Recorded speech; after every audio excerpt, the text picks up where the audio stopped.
அன்பான இதயங்களுக்கு என் இனிய வணக்கங்க. இயற்கையை ரசிக்கலாம் வாங்க.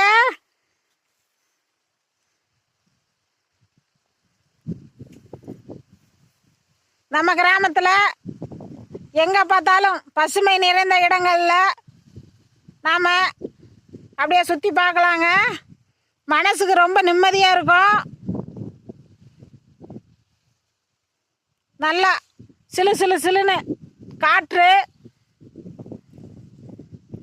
நல்ல பாடல்கள், அழகான பாடல்கள் கேட்டுக்கிட்டு இப்படி இயற்கையை ரசித்தோம்னா பொழுது போகிறதே தெரியாது.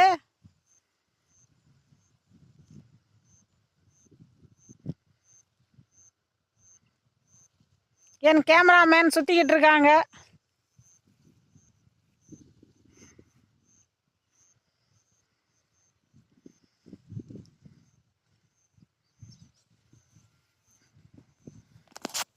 இயற்கை நமக்கு இது ஒரு வரங்க.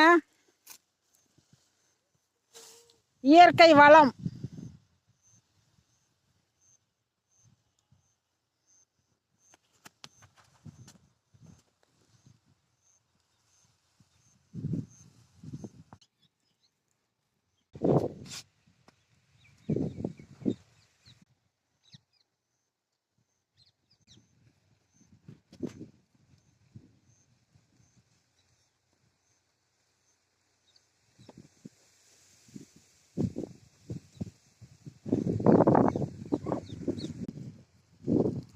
இது ஒரு மூலிகை செடி பார்க்கலாம். இது வந்து சாட்டனின்னு சொல்லுவாங்க.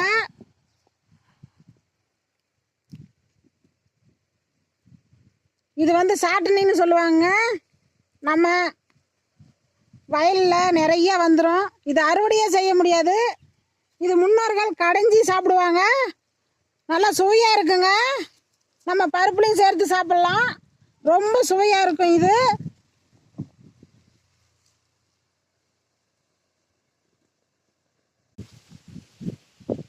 இதுதாங்க கிணத்து பூடுன்னு சொல்லுவாங்க. பரப்புகளில் நிறைய இருக்கும். இது நமக்கு ஏதாவது அடிபட்டுருச்சுன்னா காயங்களுக்கு இந்த தலையை நல்லா கசக்கி சாறு பிழிந்து நாம் அது மேலே விட்டோம்னா குணமாயிருமுங்க. இதுக்கு இன்னொரு பேர் இருக்குது, தாத்தா தாத்தா தலையை வெட்டு அப்படின்னு இது சொல்லுவாங்க, விளையாடுவாங்க சின்ன பிள்ளைங்க. இது நம்ம அல்சர் இருக்கிறவங்க 2 இலையை பறித்து வெறும் வயிற்றில் இது சாப்பிட்டீங்கன்னா அல்சர் குணமாயிருங்க. அவ்வளோ ஒரு மருத்துவ குணம் இருக்குது இந்த கிணத்து பூடில். பார்த்து